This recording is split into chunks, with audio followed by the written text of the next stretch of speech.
Coming up, a judge sentences a Crawford County, Kansas man for more than 15 years for killing his wife. And COVID-19 cases continue to rise in the 4 states, prompting local health officials to push for more vaccinations.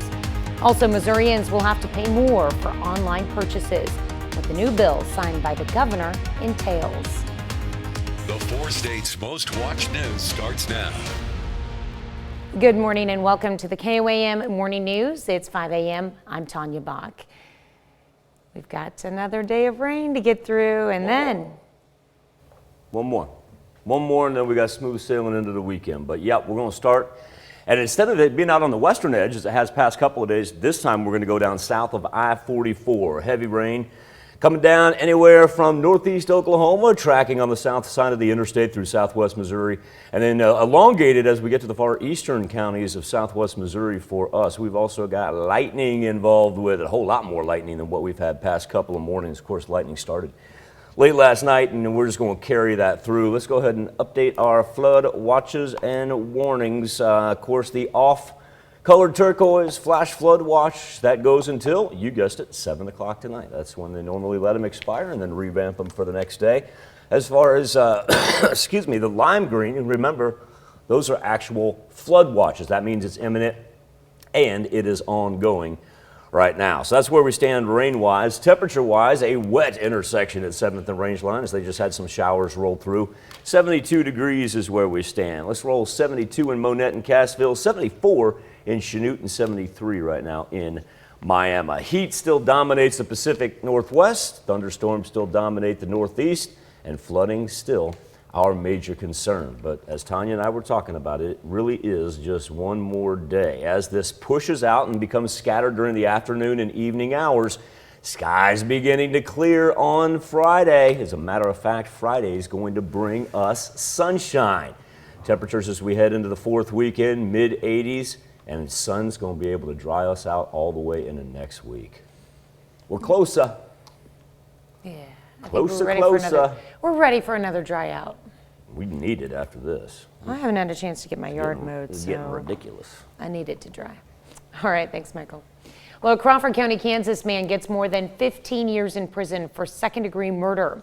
Jeremy Del Marco pleads no contest in April to allegations he stabbed his wife Brandy to death and injured her grandmother in 2019. The Kansas Attorney General says he was sentenced for the crime. He gets a little more than 15 years for reckless second-degree murder and 3.5 years for aggravated battery. Those sentences will run at the same time. The murder was in Arma, Kansas. In February of 2019, authorities say 84-year-old Dorma LeMaster called police to report that Del Marco was assaulting her granddaughter. When deputies arrived, they found the 2 victims seriously injured. Del Marco's wife, Brandy Del Marco, died later at a hospital. The Barton County Sheriff's Office says the county jail is not safe and they have to shut things down. The jail will close temporarily starting on Friday. The Sheriff's Office cites faulty doors, broken glass, poor lighting, and broken security cameras as the reasons behind the shutdown. Sheriff says while the jail is shut down, they'll focus on repairs and addressing staffing issues. Most of the jail's detainees will be housed at the Cedar County Jail in Stockton, Missouri. COVID-19 cases have been rising throughout the month of June in some parts of the 4-state area, including Newton County, Missouri. The head of the Newton County Health Department says the low point was 8 active cases in early May, but the county currently has 140 active cases. Melissa Hunter is a Newton County resident who takes care of her mother and initially did not get vaccinated against the coronavirus. But the recent spike in cases in her county has her reconsidering COVID-19 vaccines. Mom and I are seriously considering it because of the uptake around here. Like I said, we do not want to get sick. The Newton County Health Department will provide COVID-19 vaccinations at the Newton County Fair on July 8th from 8:30 a.m. to 3:30 p.m. Joplin's Chamber of Commerce president is resigning. Toby Teeter says his resignation has been in the works for a while now. He says when he took the job in December of 2018, he planned on it being temporary. Teeter says he was brought in to transition the chamber into the 21st century. He believes the city is positioned for future success. The resignation takes effect July 30th, which is today. And Teeter says he doesn't know what's next for him yesterday. Missourians will pay more for online purchases. Governor Mike Parson has signed a bill to require online retailers to collect sales taxes on purchases made by Missouri residents. State sales tax is 4.2%. Missouri is the last state with a sales tax to approve such a requirement. Legislation requires out-of-state retailers with at least $100,000 of annual sales in Missouri and online marketplace facilitators to collect state and local taxes beginning in 2023. With the 4th of July coming up next week, coming up on Sunday, many will celebrate this weekend. Many will also use fireworks to do so. With so many firework vendors in the area, officials stress the importance of knowing the rules when it comes to setting them off. In Pittsburgh, fireworks can only be triggered between certain days and hours as regulated by the city. They can shoot them off from 7 a.m. until 10 p.m. on the nights that the fireworks stands are open for sale and things like that. The time is extended for the 4th, but only for the 4th. They can shoot them off until midnight on the night of the 4th. For that, firework use is prohibited until the next 4th of July. The Shangri-La Resort on Monkey Island in Delaware County is preparing for a major grand opening and dedication on Friday. It's all for a $12 million project called The Anchor, which includes a venue with a number of activities for members and guests and a very special memorial. The resort has added a replica of one of the anchors of the USS Oklahoma. Included with that replica is a memorial to those lost on the Oklahoma at Pearl Harbor. The USS Oklahoma is a very special deal for us. 429 sailors and Marines died when that was capsized at Pearl Harbor in 1941, and we have the names and numbers of all 429 casualties as part of this memorial here. Williams tells us there are only 2 other USS Oklahoma memorials in the country, one in Pearl Harbor, the other in Oklahoma City. It's 5:07. Got a flash flood warning now that's popped up right here at the junction of I-44 and I-49, where you see that extreme heavy rain that stretches from just below Joplin into the other side of Neosho. Temperatures in the 70s today, but we are going to have scattered rain once again. This will be the last day. We'll clear off tomorrow morning to get sunshine headed into the holiday weekend. That's a look at this morning's top stories and weather in our first 7 minutes. Coming up on the KOAM Morning News, a new, more contagious mutation. The Delta variant of the coronavirus could soon become the dominant strain worldwide. I'm Christina Coleman in Los Angeles. More on that story coming up. Plus, a baseball dream 6 decades in the making. We'll hear from one woman on how her dream came true. And a new report lists the best times to hit the road for the 4th of July weekend. You're watching the KOAM Morning News. More real news in the morning. We'll be right back.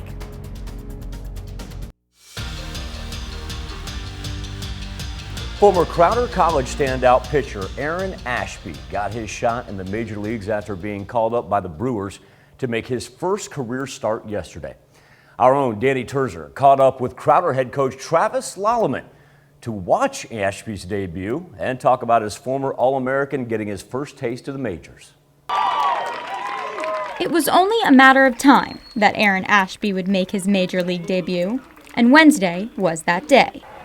3-2 count, runners are off. Getting to watch him today was really surreal, to be honest with you, watching him walk out to the mound. Just 3 years after he graduated from Crowder in 2018, ASHBY is starting on the mound for the Milwaukee Brewers. Really 2 years of full professional baseball, really, and he's already a big leaguer, you know. So there's not too many people that take that path. So that's the really special part, and it takes a special person to be able to navigate that quick. It's not just performance-based, and that's what's the proud moment for me is how quickly he did that. Looks like he's composed pretty well, though. He's handling himself.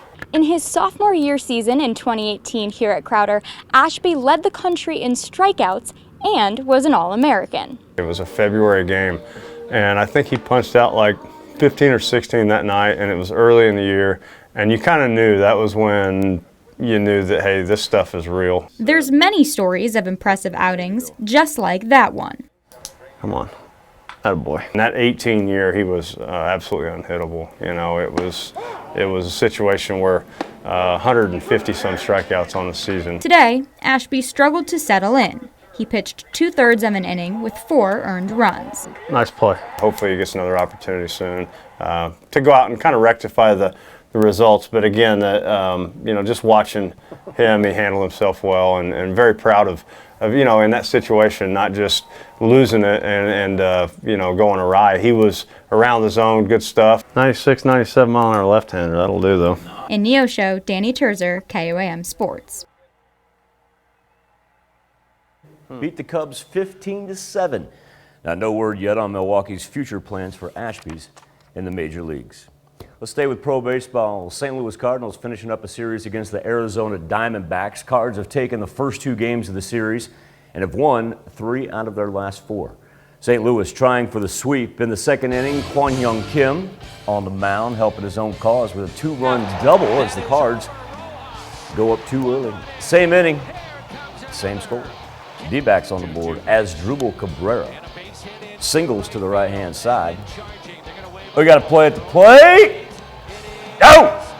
Home safe. In the third inning, Tyler O'Neill singles up the middle. Paul Goldschmidt scores as St. Louis reclaims the lead and then leave it up to Yadier Molina to drop in a single that's going to bring in O'Neill 2 batters later. Cardinals win the game, get the 3-game sweep. Of course, Arizona can't win a game on the road to save their lives. Final score, 7-4. American League Game 3 between the Royals and Red Sox. Second inning, Salvador Perez. Solo home run for the Royals. They're out in front early. In the third, J.D. Martinez knows how to hit a little bit. 2 on for Boston. He clears the wall. Martinez has 16 home runs this year, and Sox have their first lead at 3-1. In the field, check out Martin Perez. Ho! Started 1-4 for 1 to 3 for 2. Double play. Rain delay crept in the 6th inning. Royals were down 5-2, and the Red Sox would end up winning it 6-2. Sometimes you have to ride the bench before the coach sends you into the game. Now, one Yankees fan waited 60 years to make it to the dugout. All started in 1961 when then 10-year-old Gwen Goldman wrote a letter to the Yankees asking if she could join the team as a Batgirl. But her request was denied in a letter from then Yankees general manager.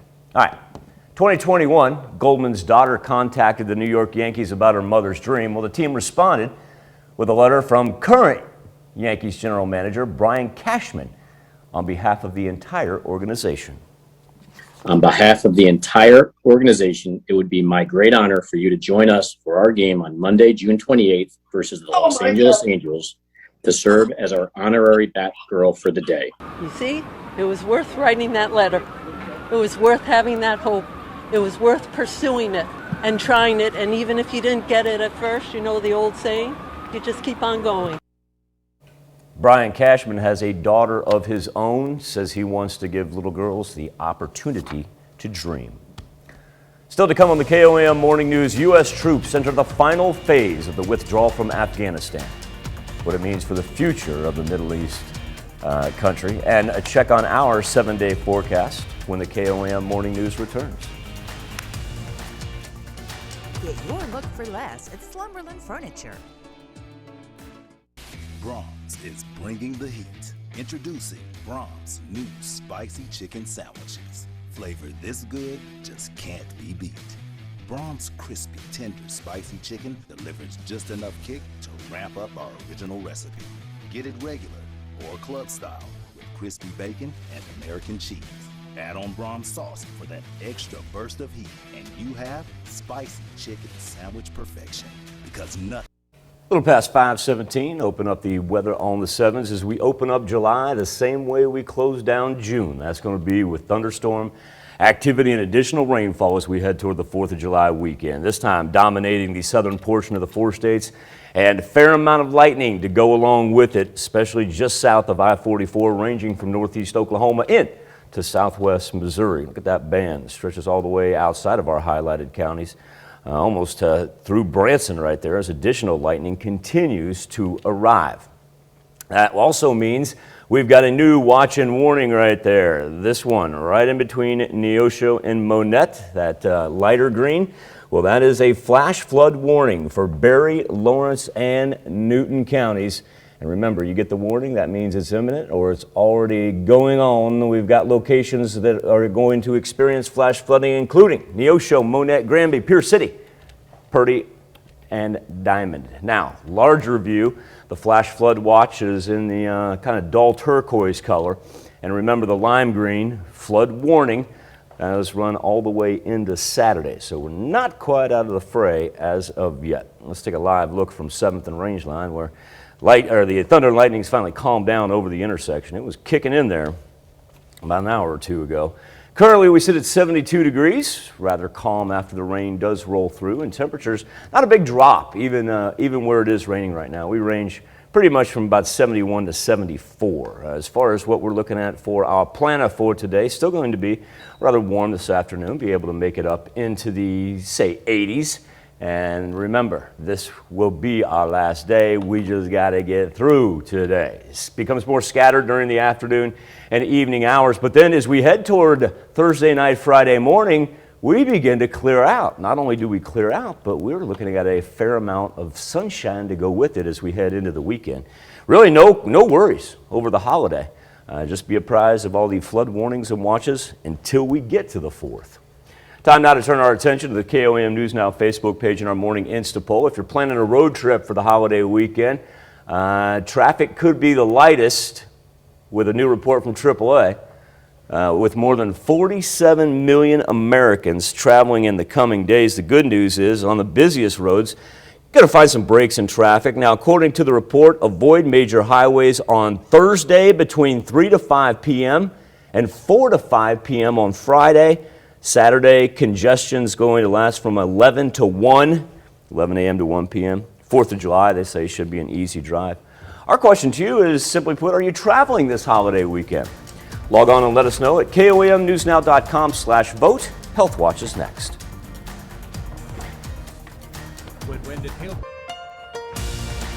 Topping Health Watch this morning, Americans may be eyeing an end to the pandemic, but a new emerging strain of the coronavirus known as the Delta variant is being taken very seriously among health officials who warn that it's been spreading rapidly across the globe.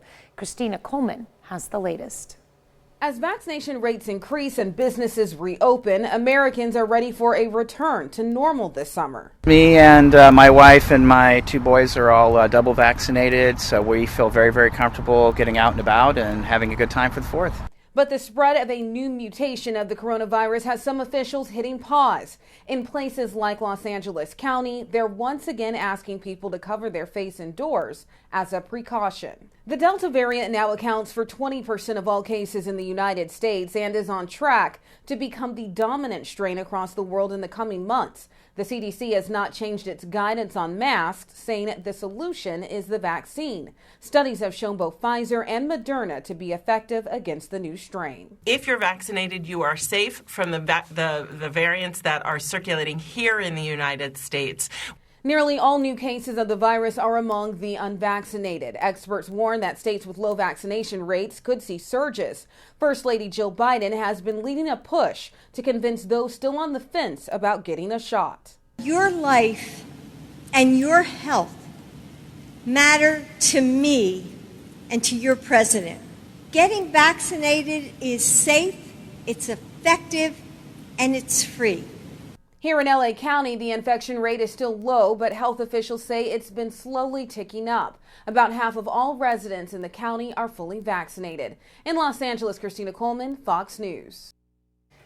The number of women screening for breast and cervical cancer decreased significantly during the COVID-19 pandemic. CDC researchers found more than 80% declines for breast and cervical cancer screening during April of 2020 compared with previous averages. A new study from the Netherlands finds it's common for dogs and cats to catch COVID-19 from their owners. Researchers say people with COVID should avoid contact with pets just as they would with people. But experts add it's unlikely pets play a role in spreading the virus since to date, no pet has transmitted COVID to a person. A diet high in fatty fish could help people battling frequent and severe migraines. A National Institutes of Health study finds patients who consume diets lower in vegetable oil and higher in fatty fish reported nearly 40% less migraine pain during the month. That's a look at some of today's top health stories. You're watching the KOAM Morning News. Heavy rain still dominating south of I-44. Now we drop into McDonald County. Right there among Anderson and Pineville, torrential rain, as well as if you moved out to the west, right in between Bonita and Grove as well. Takes a little horseshoe up through, headed toward Monette, in between Neosho and Monette, and that's the lightning that we've picked up in the last 5 minutes alone. So that's still getting on it pretty good. 7-day forecast, one more day of rain. By the time we get to tomorrow morning, we'll begin to clear off and head into the 4th with sunshine. We'll be back right after this. Coming up, a judge sentences a Crawford County, Kansas man for more than 15 years for killing his wife. COVID-19 cases continue to rise in the 4 states, prompting local health officials to push for more vaccinations. Also, Missourians will have to pay more for online purchases, what the new bill signed by the governor entails. Good morning and welcome to the KOAM Morning News. It's 5:30. I'm Tanya Bach. We've got one more day of rain, right, Michael? That's right. We've got to get through today, and we've got new watches and warnings popping up related to our Thursday morning thunderstorm activity, particularly south of I-44. Give you an idea of the lightning that this thing is capable of throwing down right now. Haven't had any reports of any hail or high wind or anything. It's still flooding. That is our major concern. This thing is taking a good line from northeast Oklahoma through Bonita and Grove, then crossing the state line into southwest Missouri, McDonald County, particularly Pineville and Anderson, and then it makes a northeasterly push up toward Newton and Lawrence County there. And so it's just all over the southern portion of the 4 states. And what that leads to is that new flash flood warning that we see for portions of Newton, Lawrence, and Berry counties. Like I said, that one's brand new from this morning's rain. Hopefully we can let that expire at 11. Throw that on top of the flash flood watches in the offset blue, and then add in our flood warnings that have been consistent all week long as far as what we've got for our rivers in particular: Osage, Marmaton, Little Osage, Neosho, et cetera, et cetera. And so, like I said, the water's not going anywhere, folks, because it's going to stick around all day long. Weather trend has us in the 70s right now. We'll push up into the low 80s later on. Now, as it gathers for the afternoon, it becomes a little bit more widespread. There is light at the end of the tunnel. Look at the top of your screen. This is all going to dive down to the south. And Friday morning, we're actually setting up for something we haven't seen in a long time. How about clear skies and a chance to dry out? 4th of July weekend is looking great, mid-80s. Don't cancel any of the holiday plans. We deserve it after this week. All right. Yeah, 4th of July this weekend. It's going to be a good time. Yeah, the weekend's going to be great. All right. And, you know, we've always said this in years past. It's nice to have that moisture on the ground leading up to the 4th, so less chance of fire. All right. Alleviates those fire concerns. All right. Thank you, Michael. A Crawford County, Kansas man gets more than 15 years in prison for second-degree murder. Jeremy DelMarco pled no contest in April to allegations he stabbed his wife Brandy to death and injured her grandmother in 2019. The Kansas Attorney General says he was sentenced for the crime. He gets a little more than 15 years for reckless second-degree murder and 3.5 years for aggravated battery. Those sentences will run at the same time. The murder was in Arma, Kansas. In February of 2019, authorities say 84-year-old Dorma LeMaster called police to report that DelMarco was assaulting her granddaughter. When deputies arrived, they found the 2 victims seriously injured. DelMarco's wife, Brandy DelMarco, died later at a hospital. Barton County Sheriff's Office says the county jail is not safe and they have to shut things down. The jail will close temporarily starting on Friday. Sheriff's Office cites faulty doors, broken glass, poor lighting, and broken security cameras as the reasons behind the shutdown. Sheriff says while the jail is shut down, they'll focus on repairs and addressing staffing issues. Most of the jail's detainees will be housed at the Cedar County Jail in Stockton, Missouri.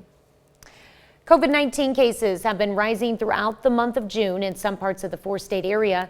including Newton County, Missouri. The head of the Newton County Health Department says the low point was 8 active cases in early May, but the county currently has 140 active cases. Melissa Hunter is a Newton County resident who takes care of her mother and initially did not get vaccinated against the coronavirus. But the recent spike in cases in her county has her reconsidering COVID-19 vaccines. Mom and I are seriously considering it because of the uptake around here. Like I said, we do not want to get sick. The Newton County Health Department will provide COVID-19 vaccinations at the Newton County Fair on July 8th from 8:30 a.m. to 3:30 p.m.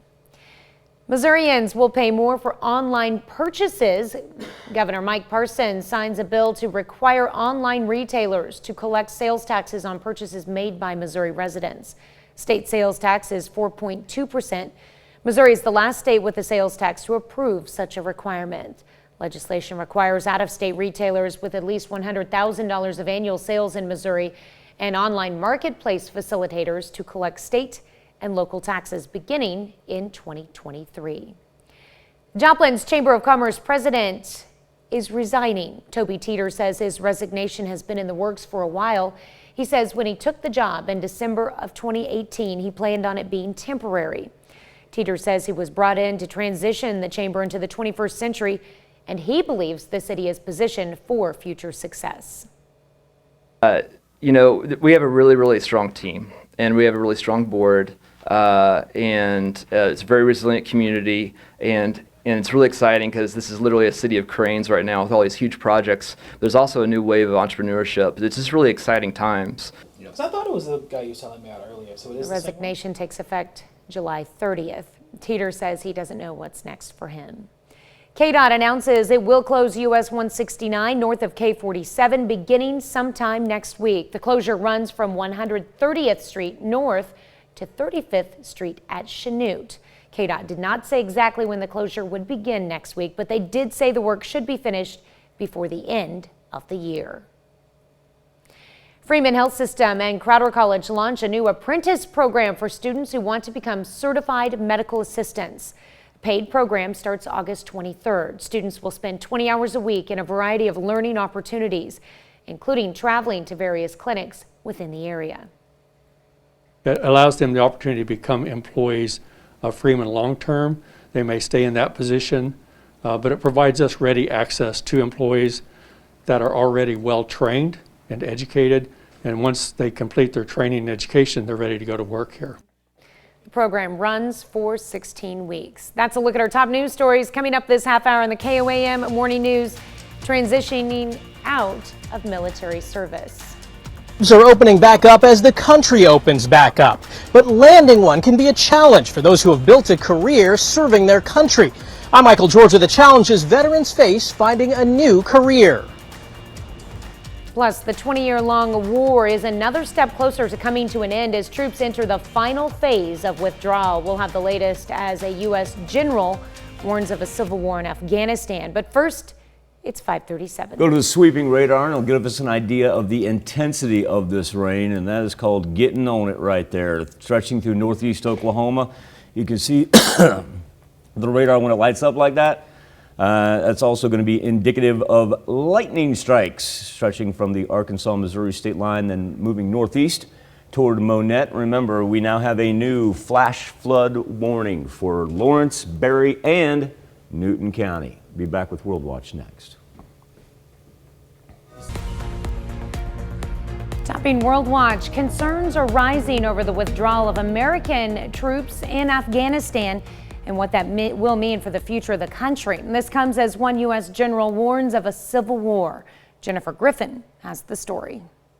The USS Ronald Reagan stands watch as U.S. troops enter the final phase of their withdrawal from Afghanistan. In back-to-back exit interviews, General Scott Miller, the longest-serving American general to oversee U.S. forces in Afghanistan, warned in no uncertain terms about a potential civil war engulfing Afghanistan after U.S. troops under his command leave in the coming weeks. Adjustments have to be made as you lose districts, because districts start representing key terrain as it relates to security of the people, security of the provincial capitals. A message amplified by Afghanistan's top leader, who was at the White House just last Friday. Afghanistan can turn once again into a hub for terrorist groups. How do you plan to mark the end of the Afghan war? It seems as though no senior leaders are flying over there. Is there a ceremony plan, or are you just going to kind of go out quietly in the middle of the night? This war is now 2 decades on. And is coming to a close. We will find a way to mark it officially and to state it unequivocally for the American people at the right time and in an appropriate way. In Norfolk, Virginia, Defense Secretary Lloyd Austin hosted his German counterpart aboard the USS Harry Truman, one day after Germany announced it had pulled all of its troops from Afghanistan. Mission accomplished. Sie haben Ihren Auftrag erfüllt. You have fulfilled your assignment. The orderly redeployment of the German Resolute Support Mission contingent has been successfully completed. When President Bush declared mission accomplished, the Iraq War dragged on for another 8 years. Unusually cold weather brings snow to a country known for its hot weather and sunshine. People in the state of Santa Catarina in Brazil have watched snowfall for the last 3 days. Many residents were happy to see the flurries. The cold weather is expected to continue throughout the week, but no more snow is in the forecast. Snow in southern Brazil doesn't happen often and normally only occurs when cold fronts mix with moist air during the southern winter. A French astronaut touted his cooking skills in space during an ongoing mission at the International Space Station. The first French commander, Thomas Pesquet, posted a video on social media showing a crepe with strawberries and chocolate frosting on it, obviously floating. In the post, Pesquet poked fun at his culinary work, saying, quote, "My crewmates were very disappointed that my cooking skills are close to zero." Pesquet is currently on board the space station with 4 NASA astronauts for a 6-month mission dubbed Alpha. Your floating breakfast arrives. That's a look at some of your biggest headlines from around the world. Let's toss it over to Michael for our Something to Talk About. Cuisine, as the French like to say. Planning a road trip this holiday weekend. That's the subject of our KOAM News Now Facebook page and our morning Instapoll. New report from AAA says you're not going to be alone if you hit the pavement on the 4th of July weekend. More than 47 million Americans expected to travel in the coming days. Good news is, even those busiest roads are going to have some breaks in traffic. So here's their breakdown. Avoid major highways on Thursday between 3 to 5 p.m. So today between 3 and 5. And then tomorrow from 4 to 5 p.m. Saturday, magic times are 11 a.m. to 1 p.m. AAA says, though, if you want to travel on the 4th itself, that should be a relatively easy drive. Our question for you this morning is, are you traveling this holiday weekend? Right now, 90% of you say, no, not going anywhere. As a matter of fact, our morning results almost mirror that of our fireworks question from yesterday. You can always make your voice heard by going to KOAMnewsnow.com/vote. Computer's not driving anywhere either.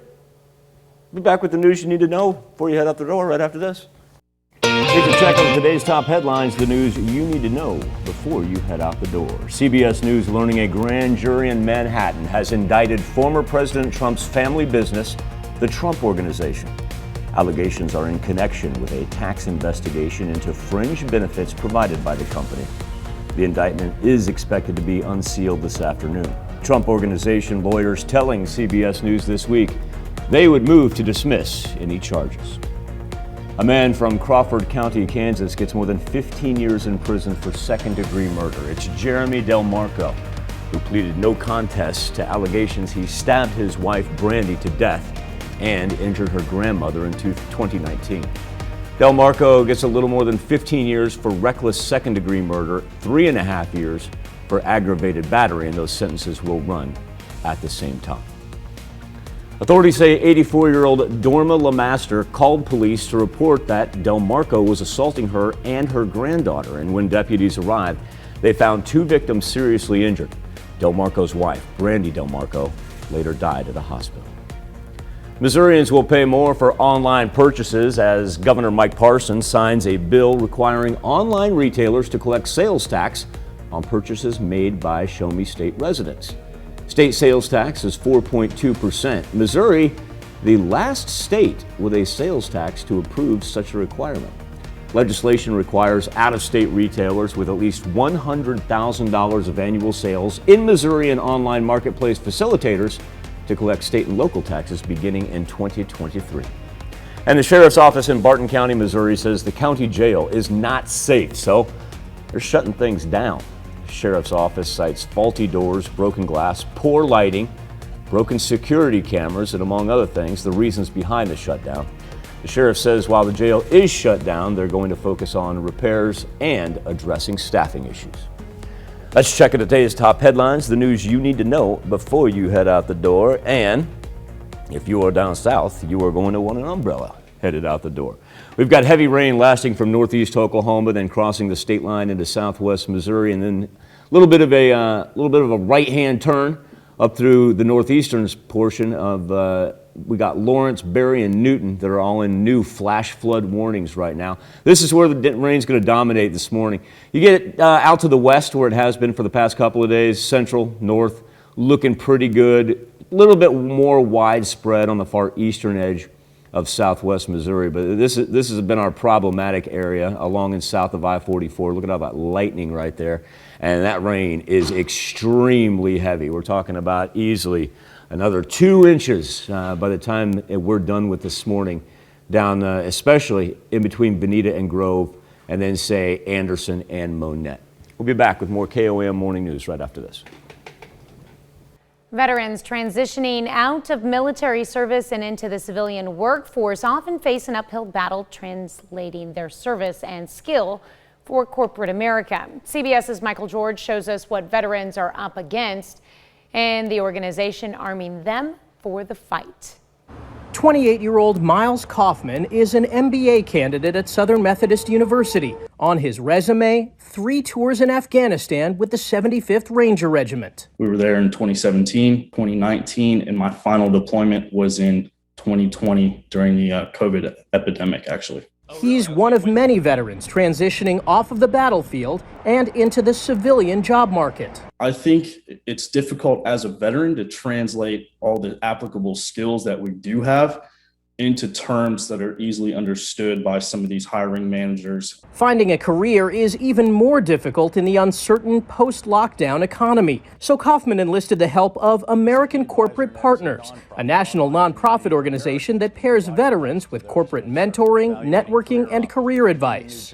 Mentors from more than 100 companies have helped more than 20,000 vets so far. With your help, I've landed a job as a software engineer at Microsoft. How crazy is that? Thank you, thank you, thank you. This is not goodbye. This is on to the next journey. ACP founder Sid Goodfriend says the average age of vets they help is 38, and they're not looking for entry-level jobs. How significant is having a career for a veteran coming back home? Having a career is everything. Goodfriend says returning service members without college degrees face an even bigger challenge. You can't even get an interview in most companies without a 4-year degree. It would be wonderful if companies would consider military experience, in some cases, if the skills are there, in lieu of a 4-year degree. Kaufman advises fellow vets to take advantage of resources like ACP as they embark on their new mission. Michael George, CBS News, New York. As the U.S. drawdown in Afghanistan continues, ACP says it expects overall 200,000 veterans will transition out of the military over the next 12 months. The organization also provides the same services to active duty spouses who often have the added difficulty of moving frequently. Michael? Approach the 4th of July Independence Day weekend. You know, yesterday we were asking people if they were going to partake in shooting off fireworks. An overwhelming percentage said no, so we changed the tune, but we kept it 4th of July specific and talked about traveling this holiday weekend. Coming off of last year when weren't a whole lot of options as far as what to do. This year, AAA estimating some 47 million Americans are going to hit the roads. Remember, if you're looking for the least congested times, it's going to be from 3 to 5 p.m. today, 3 to 5 p.m. today. 4 to 5 p.m. tomorrow. These are when you want to stay off the road. And then you've got 11 a.m. to 1 p.m. on Saturday. Those are the worst times. Now, AAA says if you want to roll on Sunday itself, on the actual holiday, it really shouldn't be that much of a problem. Our question to you is, are you traveling this holiday weekend? And right now, 89% coming in saying, no, I'm just going to enjoy a nice holiday weekend at home. And with the weather and the way it's going to be, I cannot fault you. As a matter of fact, we're going to check out the Skywatch Storm Tracker and our 7-day forecast right after this. Got a little time here. We can talk about some national stuff weather-wise. Down here, we've got the letter E, Tropical Storm Elsa, that is formed way out in the Atlantic. The only reason I point that out is I know a lot of times it'll feel like we miss a letter because we'll have one that'll actually be named and then spin out there either in the Atlantic or if you're looking at the Pacific side as well. Sometimes it'll spin out there and we'll forget that what letter it is. So there you go. There's Elsa. She's just like I said, she's way out there. She doesn't pose any threat as of yet. Tell you what does pose a threat: the torrential rainfall that we're receiving for northeast Oklahoma and southwest Missouri. That is just coming down in droves right now. What we'll do is we'll transition over to the sweeping radar. That's an impressive amount of rain. So we're talking easily an inch, if not 2 inches of precipitation here by the time it's all said and done. Now, as far as just the last 24 hours go, look at this in between Veneta and Grove. See that orange that pops up right there? 4 inches in the last 24 hours. Roll up to Cherokee County, just underneath Columbus, where that little orange spot is, 5.6 inches. And then Monette with additional 3.8 inches. So let's come back and talk watches and warnings right after this. Coming up, a judge sentences a Crawford County, Kansas man for more than 15 years for killing his wife. And COVID-19 cases continue to rise in the 4 states, prompting local health officials to push for more vaccinations. Also, Missourians will have to pay more for online purchases, what the new bill signed by the governor entails. The 4 states' most watched news starts now. Good morning and welcome to the KOAM Morning News. It is 6 a.m. I'm Tanya Bach. We've got another day of rain to get through before our holiday weekend where it dries out. Let's go straight to Michael. Yeah, down to the south, we're already looking at 2 inches of accumulation just here in the past several hours. That's going to be the line from Veneta to Grove, stretching across into southwest Missouri, and then making its way from Pineville up to Monette. We'll come back to the south here in just a little second. Limited cloud cover for everybody else. It does get a little bit better as you go out to the north. And first time in 2 days, it hasn't been the western edge of southeast Kansas that's been having to tolerate the morning rain. There's the lightning. My goodness, that's more lightning than what we've seen the past couple of mornings combined. So that will pose a threat along with the flooding. We've got a new flash flood warning right there for Neosho, Monette, Cassville. It's at Berry, Lawrence, Newton County triumvirate that's throwing down the new flash flood warning, and hopefully we can let that thing expire at 11 o'clock this morning. The old turquoise, it's not going anywhere. That flash flood watch lasting until 7 o'clock tonight, and of course we know that we've got flood warnings in the lime green all the way until Saturday. That's right, they're not going to expire until the weekend. Now the flash flood concerns have gotten a little bit better to the southwest, but they still extend from Texas all the way to the Great Lakes. Let's roll outside of 7th and Range lines. At least it's not raining at the intersection. Still some heavy clouds though, 72 degrees, so no real worries temperature-wise this morning. About from 71 to 74 is kind of our range right there. Now it's going to be a little bit more widespread for the afternoon hours as we heat up, get a little bit more instability, but watch what happens Thursday night and Friday morning. Oh, I'm like, where's the green going? How about a weekend where we're going to have sunny skies and it's going to be dry for the most part, all the way through the extended holiday weekend? I'm not going to complain a little bit about that. Not bad. Not bad at all. We'll take that. All right, thanks, Michael.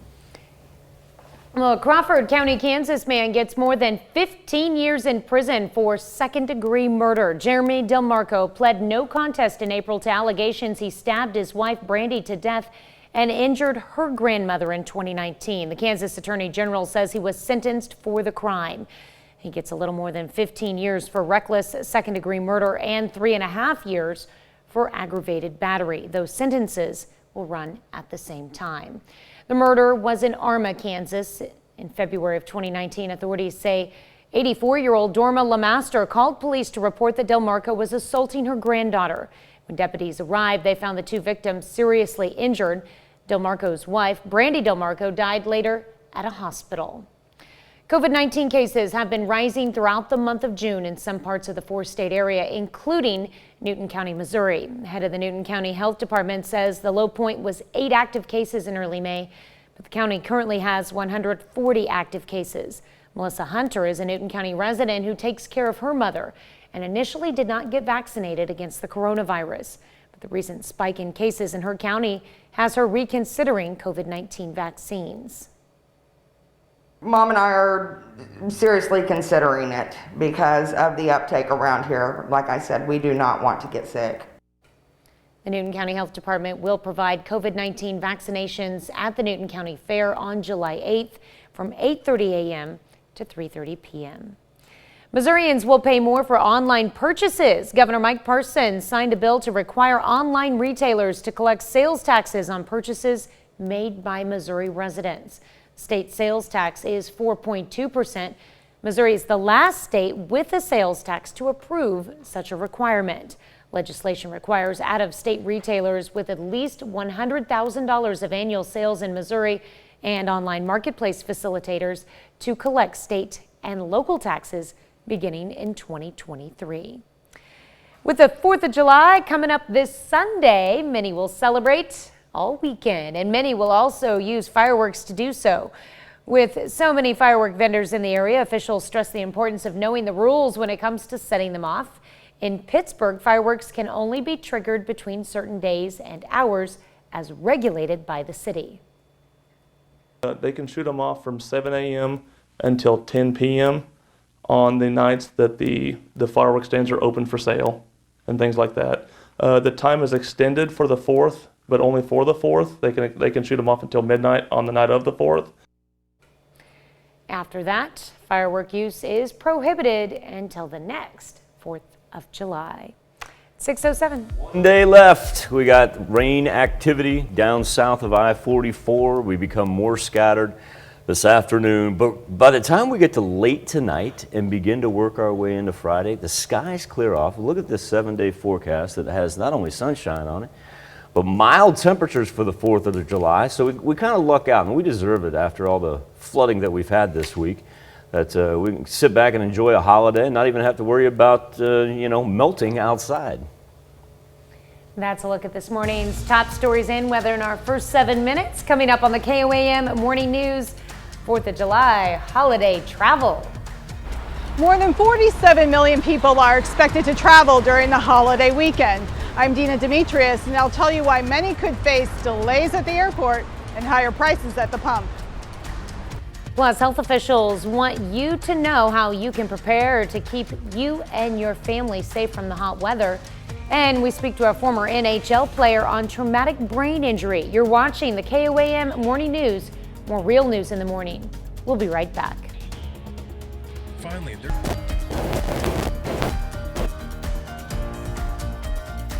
Family and friends. You can video chat all you want, but you're missing a lot of social contact that way. So that's the thing I look most forward to, reconnecting with loved ones. AAA predicts 3.5 million people will fly during the holiday weekend, a 164% increase over last year. That will put added stress on TSA security lines that are already short on workers. Airlines are also dealing with staffing issues. Last week, American Airlines announced it would have to cancel up to 80 flights a day through mid-July. The airlines, airports, and the TSA, I think, were all surprised by how quickly travel has rebounded. Airports are expecting passenger numbers to reach levels not seen since the pandemic started, but the vast majority of Americans will reach their destinations by car. More than 43 million people are planning to hit the road, a July 4th holiday record, but drivers may get sticker shock at the pump. Gas prices are at their most expensive since 2014, so the most expensive prices in 7 years. Jeanette McGee from AAA says the national average for gas is up 90 cents a gallon compared to July 4th last year.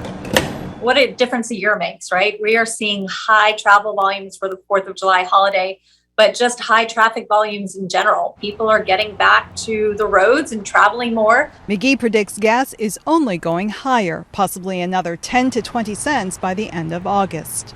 Dina Demetrius, CBS News, Los Angeles. AAA says the top Independence Day travel destinations are Orlando, Florida, and Anaheim, California, which both have Disney resorts. Of course, Denver, Colorado comes in at number 3. Go where it's cooler. Robinhood has been hit with the largest penalty ever given by Wall Street's own regulator. The popular trading platform will pay $70 million to the Financial Industry Regulatory Authority after it caused customers widespread and significant harm over the past few years.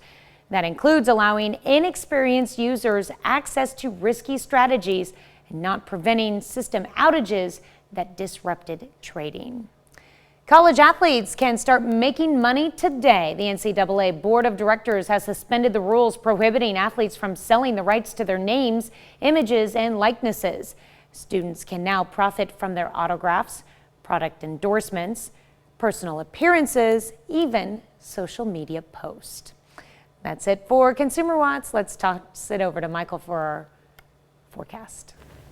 Wet one, especially down to the south. It's the western portion that gets a break today, but you get south of I-44 and we've got torrential rains coming down. We'll transition to the sweeping radar. That'll give us a better idea of the intensity, and that's what we're talking about, easily 1 to 2 inches here in the morning alone. I'm not talking about like overnight accumulation or anything like that, because this thing is not moving hardly at all. Let's go west to east right here, where you can even see it blinking, raining so hard. In between Veneta and Grove, this one progressing a little bit to the southeast toward Jay before it crosses the state line into southwest Missouri. Pineville and Anderson getting a little bit of a break right now compared to the heavy, heavy rain that they had that's jockeying right along the Missouri-Arkansas state line.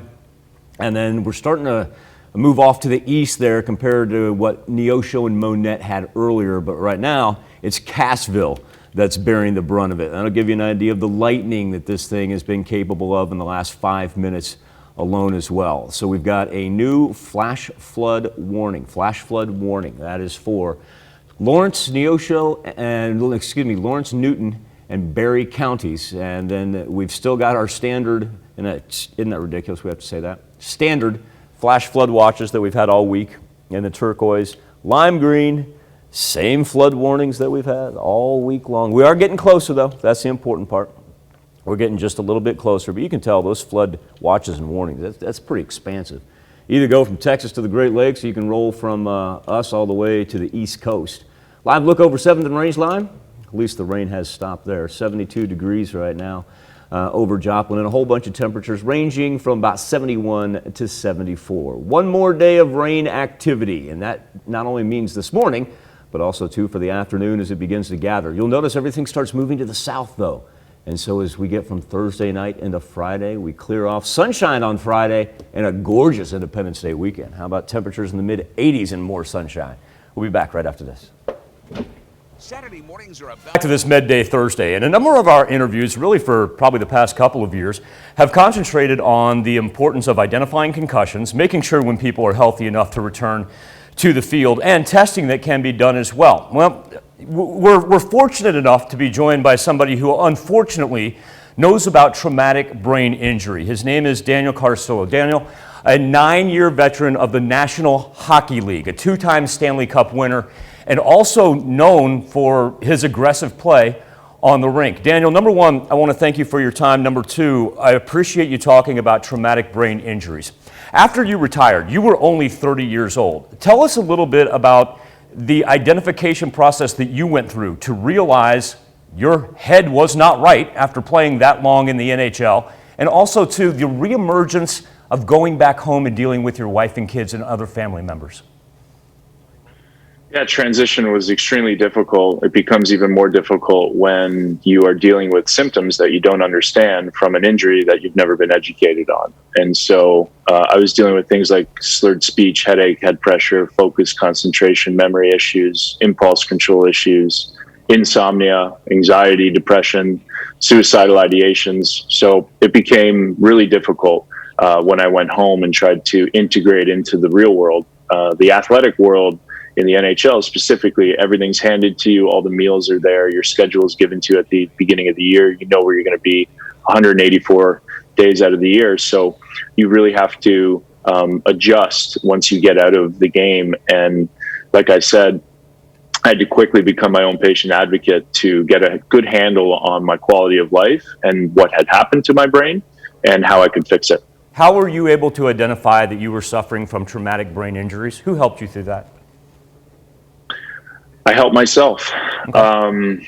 So I just seeked out a bunch of different treatments, functional neurology mainly being one of them, where they look at not only a cognitive system, but also autonomic, vestibular, ocular. There's a lot of things that go into what happens in the downstream sequelae with TBI. So you have balance issues, you have vision issues, you have anxiety, you get depression.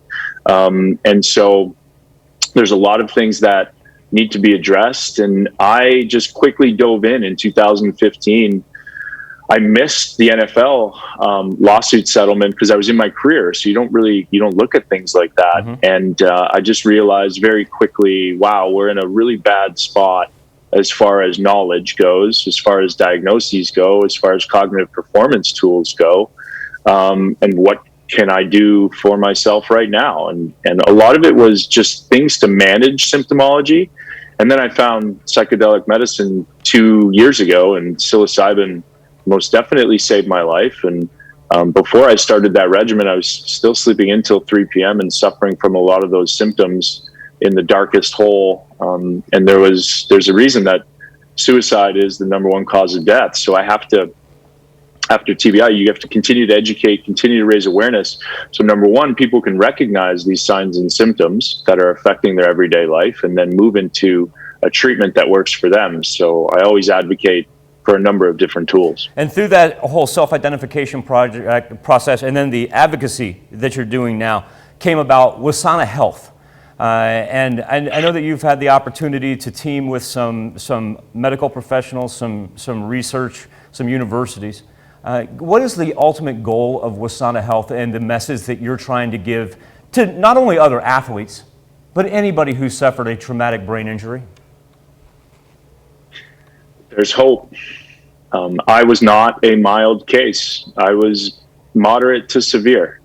And I have completely reversed my symptomology. And if I could be so bold to say, I have cured my TBI pathology. I truly believe that. So now it's just a matter of putting the right team around me, which we have, with the medical expertise that can take what I know through FDA and Health Canada approved trials to get this to everybody else. Mm-hmm. And so the focus first is the symptomology that arises. Second, we will work diligently towards understanding the actual pathology of traumatic brain injury and cure that. Daniel Carcillo, I want to thank you so much for joining us. Anybody that's watching this morning, if you happen to suffer from traumatic brain injury, if you have a loved one, WESANA Health, wasanahealth.com. Daniel Carcillo, NHL veteran and now head of Wasana Health and working as an advocate for those who have suffered TBI. Daniel, thank you so very much for joining us on this Med Day Thursday. Thank you, brother. Be back with more KOAM Morning News right after this. Topping Health Watch this morning with a potentially deadly heat wave hitting the Pacific Northwest. Health officials want you to know how you can prepare to keep you and your family safe. Stephanie Garibay has more on what you can do. Exhaustion, you want to look for somebody that's very pale, that's sweating heavily, that's having any sort of heart issues, heart palpitations, or if their pulse is racing. Those are all signs that their body is struggling with the heat. And for some, that heat exhaustion could turn into something even worse, a heat stroke, which health officials say can cause an inability to sweat, difficulty breathing, and even confusion. And that's one of the big dangers with these kinds of heat illnesses, is that confusion is not necessarily uncommon. And so somebody who might be going through a heat illness might not be able to recognize it as heat illness. So they might not understand what they need to do to get that care that their body needs, or even ask for help. But health officials say there are steps you could take to avoid these scenarios, like drinking water and staying in places that have air conditioning. But also things like wearing sunblock. If you get sunburned, that can raise your internal temperature, and that combined with the heat of the outdoors can cause some really serious problems trying to fight off that heat. Wearing loose clothing that is light colored to reflect as much of that heat as possible and allow as much of that heat to bounce off your body as possible. The South Central Public Health District says checking your temperature periodically can also help you avoid heat exhaustion or a heat stroke. That's another good way to see if you are handling the heat okay. If you get up to fever-like temperatures, you are too hot, you need to cool down. If you get up to 103 or higher, that's an emergency medical situation and you need medical care right away. In case someone around you reaches those temperatures, they advise calling 911 right away. But while waiting for help to arrive, there are things you can do to help.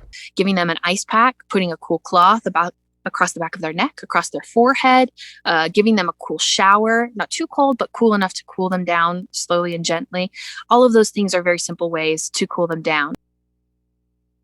Pfizer is expected to request emergency approval for a COVID vaccine for children. The company is trying to get a vaccine approved by September or October of this year for children ages 5 to 11. Now, the dosages of the vaccine given to children of this age range will be lower than those over the age of 11, with the expected dosage for children of the age range to be 10 micrograms.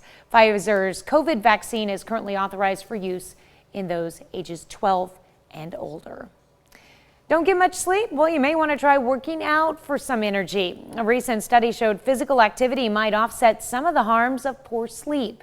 The UK Biobank study gathered information from more than 380,000 middle-aged men and women recruited between 2006 and 2010. When checking in on participants more than a decade later, roughly 15,000 died.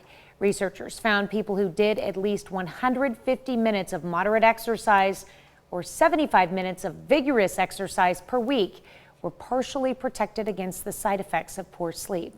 People who did not exercise and had bad sleep had the highest risk of premature death. That's a look at some of today's top health stories. You're watching the KOAM Morning News.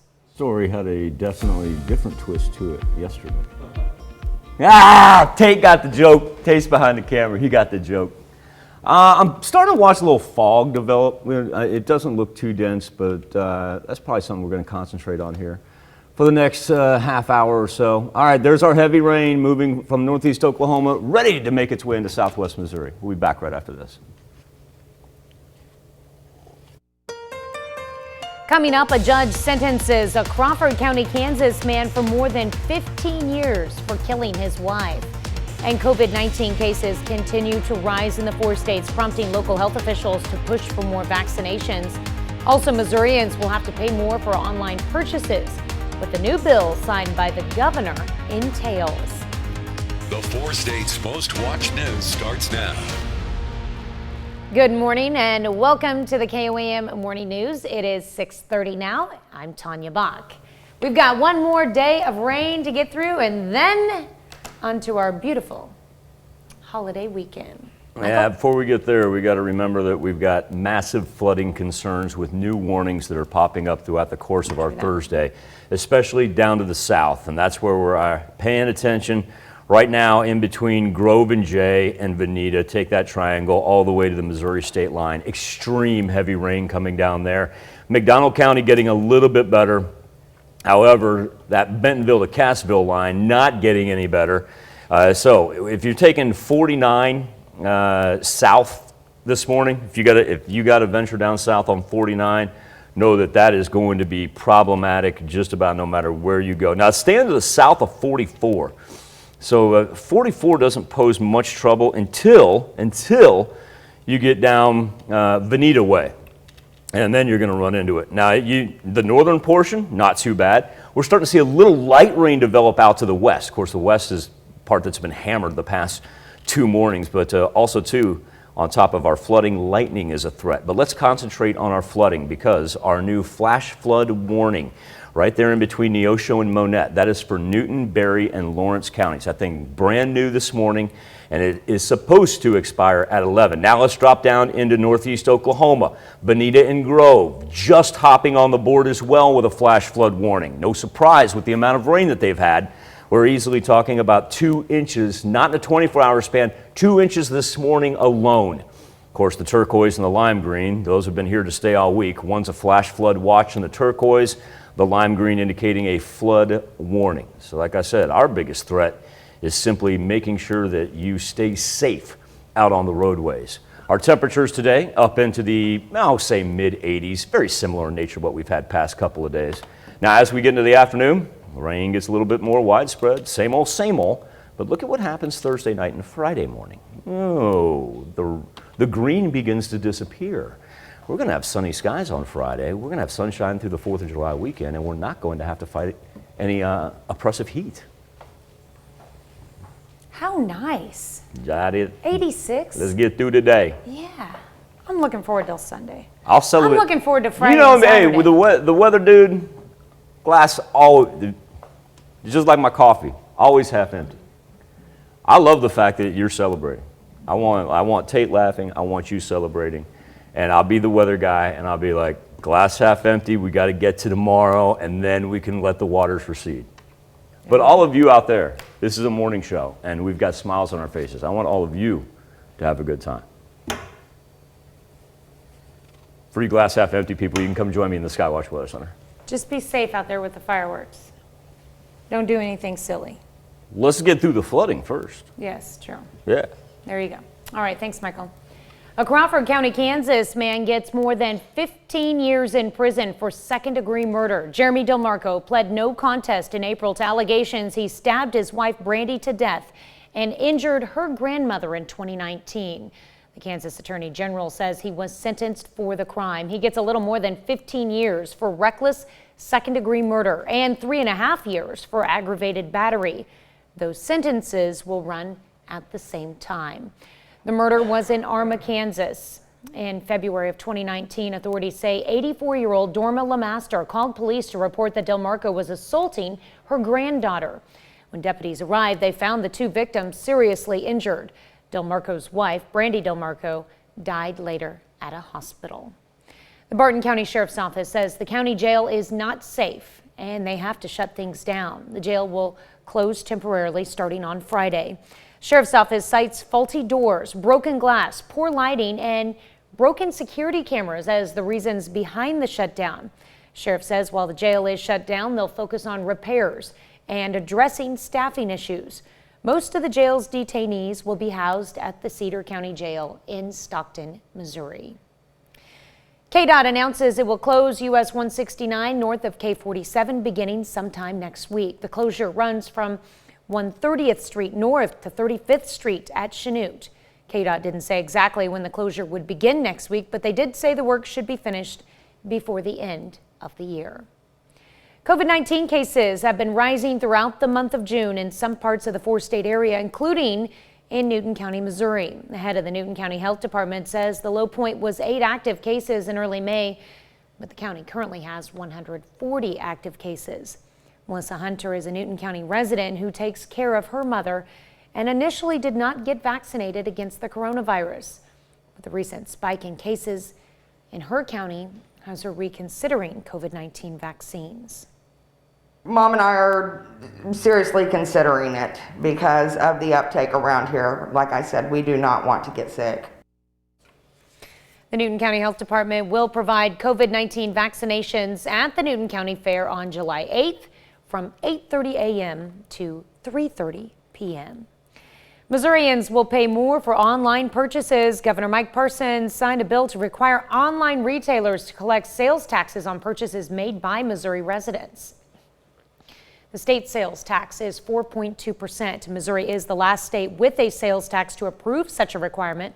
The legislation requires out-of-state retailers with at least $100,000 of annual sales in Missouri and online marketplace facilitators to collect state and local taxes beginning in 2023.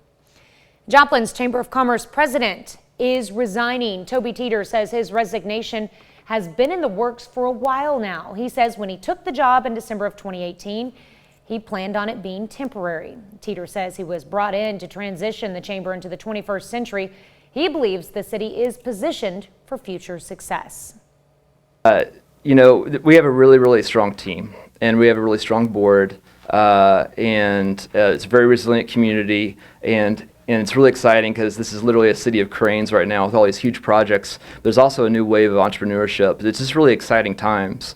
I thought it was the guy you was telling me about earlier. Resignation takes effect July 30th. Teeter says he doesn't know what's next for him.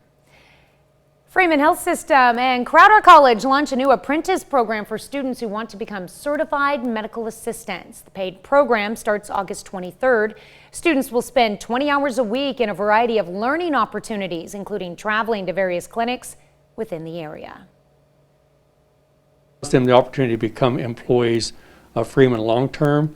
They may stay in that position, but it provides us ready access to employees that are already well-trained and educated, and once they complete their training and education, they're ready to go to work here.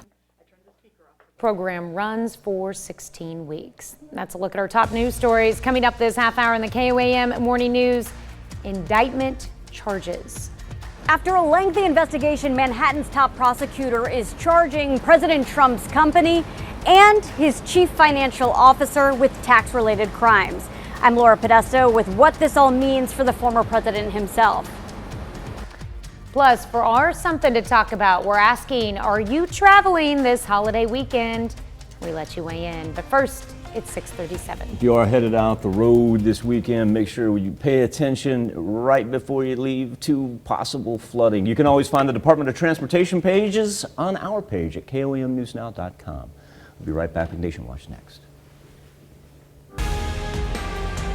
Topping Nation Watch this morning. Today, the Manhattan District Attorney's Office is expected to announce charges against the Trump Organization and the company's chief financial officer. CBS News' Laura Podesta reports from the DA's office with what this all means for the former president. Former President Trump's company and his longtime chief financial officer, Alan Weisselberg, have been indicted for alleged tax-related crimes. The charges, set to be unsealed later today, are expected to focus on whether the company gave perks to top executives without reporting them properly. That could possibly include the use of apartments, cars, and school tuition, according to people familiar with the case. Weisselberg's estranged former daughter-in-law was a key part of the takedown. She turned over several boxes of documents to prosecutors. In 2019, Michael Cohen, Mr. Trump's former personal attorney, testified that Weisselberg never acted alone. Everything was done with the knowledge and at the direction of Mr. Trump. The criminal charges stem from a 2-year investigation led by Manhattan District Attorney Cyrus Vance Jr. A lawyer for Mr. Trump told CBS News he does not foresee the former president being charged himself, but that does not mean Mr. Trump is in the clear. This indictment, anyway, looks to me like the culmination of a pressure campaign against Alan Weisselberg. However, the grand jury is sitting until November. In a statement, former President Trump said his company's actions were standard practice and in no way a crime. Laura Podesta, CBS News, New York. Weisselberg and representatives from the company are expected to make their first court appearance today. The New York and Manhattan DA's office have also been looking into the Trump family business for possible fraud involving banks and insurance companies. It's been investigating, among other things, whether the company manipulated property values for tax purposes and to obtain favorable loans. President Biden is set to visit the site of the Surfside, Florida apartment building collapse today as the death toll continues to rise. U.S. team of experts will gather evidence in hopes of finding the cause of last week's disaster. The team will also look at whether building codes need to be changed. Comedian Bill Cosby spent his first night home from prison after Pennsylvania's Supreme Court threw out his 2018 sexual assault conviction. His accuser, Andrea Constand, called the ruling disappointing. The State Department unveils a more inclusive option for passports. Now, transgender Americans can more easily change the sex marker on their U.S. passports. It's also getting rid of requirements for medical certification if an applicant's self-selected sex marker does not match the sex listed on other official identity documents. The State Department is also working towards adding a gender marker for non-binary, intersex, and gender non-conforming people. That's a look at today's top national stories. Let's check back in with Michael for something to talk about. Thank you, Tanya. On the KOAM News Now Facebook page and our morning Insta poll, if you're planning a road trip this holiday weekend, got some ideas of when not to be traveling. A new report from AAA says you probably are not going to be alone, with more than 47 million Americans expected to travel in the coming days. Good news is even those busiest roads get a break in the traffic. So here's what AAA says to avoid when it comes to major highways. Today between 3 and 5 p.m. Today between 3 and 5. Tomorrow between 4 and 5. And Saturday between 11 a.m. to 1 p.m. Now, if you want to hit the road on Sunday, AAA says roads will be much less congested on the actual holiday itself. Our question to you this morning is, are you traveling this holiday weekend? And right now we've got 87, right? Yeah, which way are we going to go there? 87% say no, going to stay at home. And it's interesting because that just about mirrors our morning Insta poll from yesterday when we were talking about shooting off fireworks. I think we ended up about 83% who said no. So not shooting off fireworks, not staying at home. Hey, say 4th of July, maybe you got other plans, strike up the grill, have some family and friends over. All right, we're going to come back, celebrate birthdays and anniversaries. You can make your voice heard each and every morning. KOAMnewsnow.com/vote. And then the aforementioned right after this. It's time to honor today's four-state hero, Seaman First Class Henry Moss Jr., member of the United States Navy. He served from 1943 to 1946. His hometown, Oswego, Kansas. We are proud to salute Henry Moss Jr., our four-state hero. We begin our birthday list off with Patty Trowbridge, our good friend out in Iowa. Patty's celebrating her 55th birthday. Miss Patty, I want you to have a marvelous birthday and a great holiday weekend. All right, up next we have Nadine Kaiser, who's turning 91 years old this year. A little throwback picture there of Miss Nadine. Beautiful picture. From Elsmore, Kansas. And in Girard, we have Buddy and Pam Franklin, who are celebrating their 45th anniversary. Congratulations, Buddy and Pam. Miss Ruby Wright, as you celebrate your 89th, we wanted to give you a screen all to yourself with resplendent balloons and the whole nine. Ruby, a very happy birthday to you. She is in Columbus. A happy birthday and happy anniversary to all on this first day of July. Here's where you can submit them to. Birthdays at KOAMTV.com. Birthdays at KOAMNewsNow.com. You can also go to our website and click and leave your information there. Now here's Tanya Bach with a very important birthday announcement. Just dawned on me, we're halfway through the year already, Michael. Well, you can be a part of the KOAM Birthday Club by going to our website and signing up. And once you do, you'll get special deals from local businesses. Go to KOAMNewsNow.com and sign up for the KOAM Birthday Club today. All right, Tanya, as we were looking outside of Television City, we had a little fog develop. It really hasn't come to much, but more importantly, we got to talk rain. It's been a broken record this week, I know. But here's what we've got, especially down to the south, where we've got dangerous flooding conditions through northeast Oklahoma. Pushing south of Miami, really it's Bonita Grove J that are being dominated right now. And as it makes its way, it's kind of dropping off to the southeast. So it's kind of settled into northwest Arkansas right there, instead of that horseshoe that we saw earlier through McDonald County and then Newton and Lawrence counties as well. Once again, that's going to pose problems along I-49 if you're traveling south this morning. I-44, you're going to have to get on the other side of Bonita really to have any trouble. It's still got impressive amounts of lightning that are coming down, however, with this thing. Okay, we've got a new flash flood warning. That is for the Neosho, Monette, Cassville area. So that encompasses Newton, Berry, and Lawrence counties. That lasts all the way until 11. Another new one this morning. Flash flood warning for northeast Oklahoma, for Craig and Delaware counties. Hopefully we can let it expire at 9:45, but with the amount of rain that's coming down right now, I think that 9:45 time frame is rather questionable. Flash flood watches for the turquoise, and then we've got the lime green indicating flood warnings. Those are a whole lot of rivers specifically that are involved in those flood warnings. Our temperature is going to be up into the 70s, high 70s, low 80s today. Just not a whole lot of sunshine, but that will change come tomorrow. So we get a little bit more scattered rain here for the afternoon and evening hours, but instead of having to draw this thing out overnight like we have been, everything drops off to the south, and we actually start Friday off on the right foot.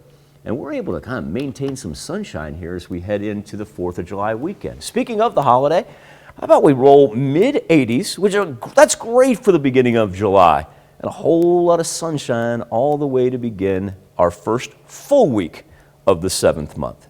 We'll come back and wrap up this edition of the KOAM Morning News right after this. Here's a check of today's top headlines, the news you need to know before you head out the door. CBS News has learned a grand jury in Manhattan has indicted former President Trump's family business, the Trump Organization. The allegations are in connection with a tax investigation into fringe benefits provided by the company. The indictment is expected to be unsealed this afternoon. Trump Organization lawyers told CBS News this week they would move to dismiss any charges. Crawford County, Kansas man gets more than 15 years in prison for second-degree murder. Jeremy DelMarco pled no contest in April to allegations he stabbed his wife Brandy to death and injured her grandmother in 2019. He gets a little more than 15 years for reckless second-degree murder and 3.5 years for aggravated battery. Those sentences will run at the same time. Authorities say 84-year-old Dorma LeMaster called police to report that DelMarco was assaulting her granddaughter. When deputies arrived, they found the two victims seriously injured. DelMarco's wife, Brandy DelMarco, died later at a hospital. Missourians will pay more for online purchases. Governor Mike Parson has signed a bill to require online retailers to collect sales taxes on purchases made by Missouri residents. State sales tax is 4.2%. Missouri is the last state with a sales tax to approve such a requirement.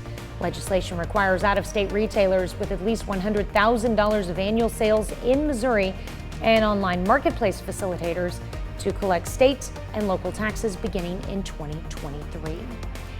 Barton County Sheriff's Office says the county jail is not safe and they have to shut things down. The Sheriff's Office cites faulty doors, broken glass, poor lighting, and broken security cameras as the reasons behind the shutdown. Sheriff says while the jail is shut down, they'll focus on repairs and addressing staffing issues. And that's a check of today's top headlines, the news you need to know before you head out the door. Final check of the Skywatch Storm Tracker. We've been concentrating heavily on the rain that's dominated the southern portion of the four states. Do want to point out, however, that now we're picking up light showers on the far northwestern edge of southeast Kansas as well. So it's going to be a day like we've had all week long. Opening up July just like we closed out June. Scattered rain showers, mild temperatures, but I'll tell you what, I'm going to finish off this show with some good news because overnight everything is going to drop off to the south. We're going to have sunshine on Friday and a delightful holiday weekend. All right, well, today at noon we're going to head back to the Mr. Food Test Kitchen to see what delightful treat he has for us. Is it time for him to make something for 4th of July? I think so. I think it'd be about that time. I think we're due. I don't remember what he's made in the past, but it's about that time. Something red, white, and blue, maybe. Also, too, throughout the course of the Fox show, going to concentrate on 3 things. Number 1, it's going to be flood warnings and watches, new ones. Number 2, see if any of the time periods get extended, because we've got one that's set to expire here at 9:45, but with the amount of rain that we've had in northeast Oklahoma, I'm not going to be surprised if that's not expanded. Number 3, possibility of some increased fog for the central and northern portions of the 4 states. So we'll keep running around. We'll keep you busy when you flip on over with us on Fox 14. That wraps it up for this Thursday. Take a look at those Department of Transportation pages before you leave the house, especially if you're living down to the south or you're headed down to the south, because they do a wonderful job updating those road closures, and it's pretty time friendly as far as how quickly they get it done. Do me a big favor. Be safe. Do this all again tomorrow morning. And we're going to do it again today at noon.